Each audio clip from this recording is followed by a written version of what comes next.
Okay, give Syracuse credit. I thought they played well, made shots, and made it difficult for us to score, certainly around the rim. But felt good about our looks, felt good about getting to the line. Most disappointing thing for the night was our defensive effort. So give Syracuse credit. We'll learn from it and move on. Chris, if you had to grade the way your team's played the first 7 games, what grade would you give them? You know, I think I'm not sure. You kind of feel it would be pretty skewed based on tonight. And again, I just didn't love our defensive effort tonight, so the grade wouldn't be a good one. But we've had some good moments, but we got to get better from here. You know, our team knows we've got a long ways to go. I don't think they think anything other than that.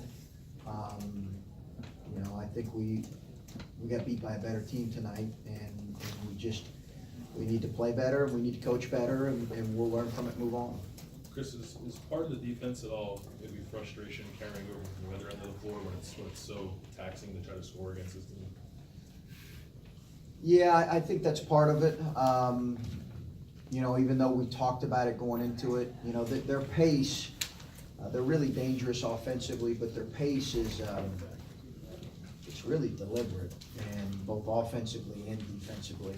And I think we did get frustrated missing some looks that you'd hope that you could make, whether it was around the basket or open threes. But you know, they do a good job covering those things up too with their length. They're extremely long. And they seem to, I know they shot it really well in general, but they seem to really attack you guys off the dribble. Did you anticipate that they might try to do that going in? Yeah, we did. I mean, it was a heavy space isolation with their best players, and allowing those guys to kind of go to work on your guys. And you know, you got to be able to stop those things and keep doing it. What specifically about the defensive effort didn't you like? Well, I just think in general, you know, top to bottom, maybe the best thing I think our defensive rebound was okay, but I just think we just weren't as active as we needed to be, and I take responsibility for that. We have to be way more active than what we were. We're just way more active. Again, give them credit. They made shots. They've got good players. They're a really good team, but we need to make it harder on them than what we did. Was part of the disappointing part for you was early in the game it seemed like you guys sort of had it, and then as the game dragged on, it didn't seem as much? No, you never feel like you have it early in the game because it's such a long game, and I don't think you ever feel like you have the game where you want it until it's really out of hand. And I never felt like that at this point. I don't think our players did. They recognized that this was going to be a long game, and there's going to be some ebbs and flows to it. You're obviously still learning this team. As you got prepared for this game going through practice, did you sense anything that told you that maybe the effort wouldn't be what you would want? Did you see anything that in practice the last few days? No, and I you know, defensive effort was more my frustration, because I think we did have some good effort plays in other areas, but I just think our commitment on that end, did I sense that? No. Not necessarily, but you know, they took advantage of us. They really took advantage of getting in the lane, and then they made more shots. They certainly made more threes than they've made. But that's what good teams do. Do you have any update on Woodford? It's a dislocation, shoulder dislocation, and beyond that, I don't have any other information. He's being evaluated. But it's a shoulder dislocation, so we're hopeful that he's going to recover. We'll know more later. Do you feel like this was kind of a learning experience for Caleb Wesson, especially on the offensive glass, just maybe not having his shot fall through, but the amount of second chance points he had, kind of those second opportunities just not connecting on those?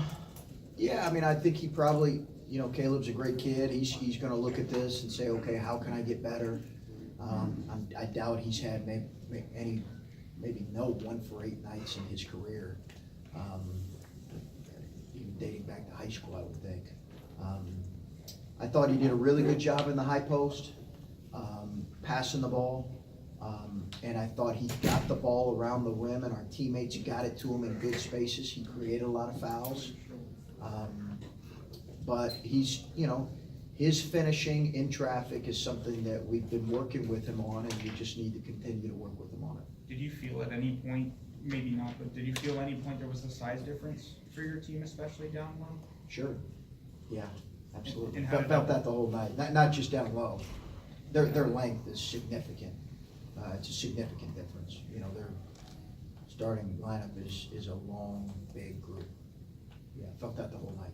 Because there's a mystique to their zone, which has been built up over 40-some years since Davis been there. Is there something that makes it different than any other 2-3 matchup? No, it's their base defense, so that makes it a little bit unique. Coach Bayham does a terrific job making adjustments in the zone, terrific job making adjustments. You know, we got him on a few set plays, but you don't get him on that more than once or twice. To be honest with you, I felt pretty good about our zone attack. I really did. That's not what got us beat tonight. It was more on the defensive end, and the fact that we struggled finishing, and probably you could throw in, if you're gonna throw anything else offensively, our free throw shooting. Can a win like this be a good learning or teaching tool as you go into Big Ten play on Sunday? Is this something you can use to prepare for that loss like style? this? Just to prepare for that style of play.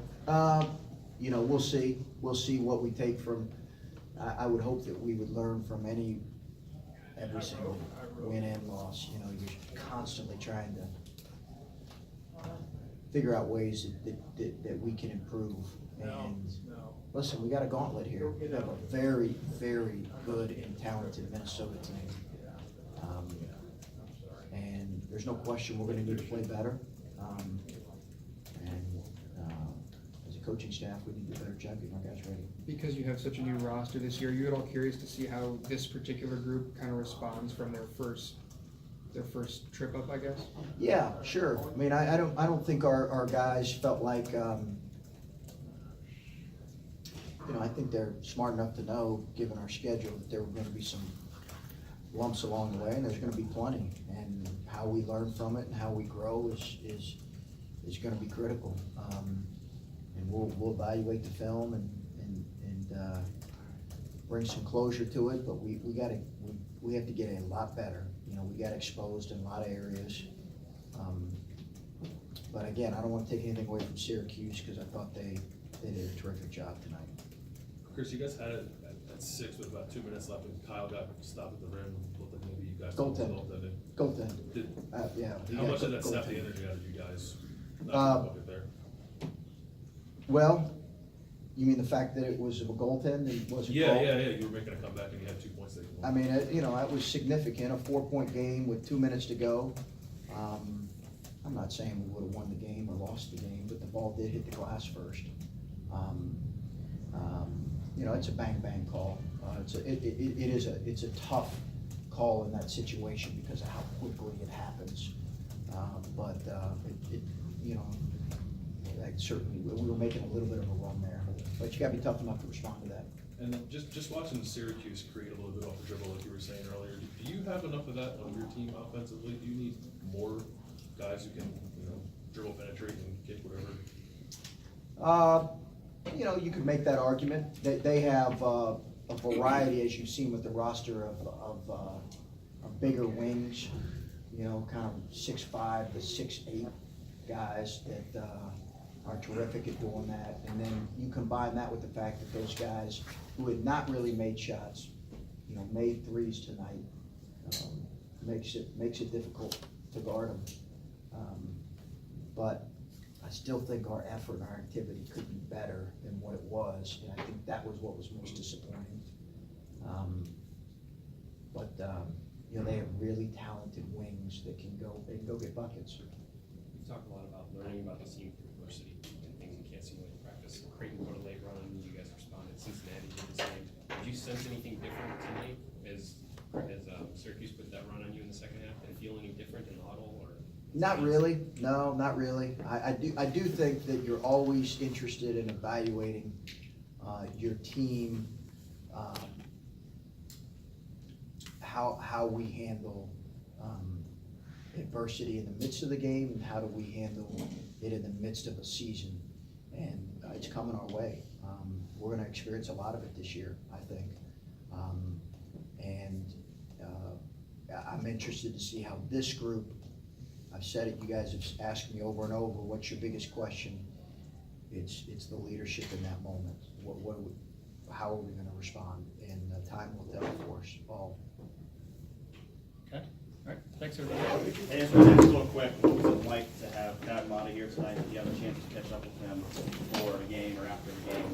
Yeah, I saw Thad before the game, and had a chance to go up and spend time, just a couple minutes with Thad and his family, so,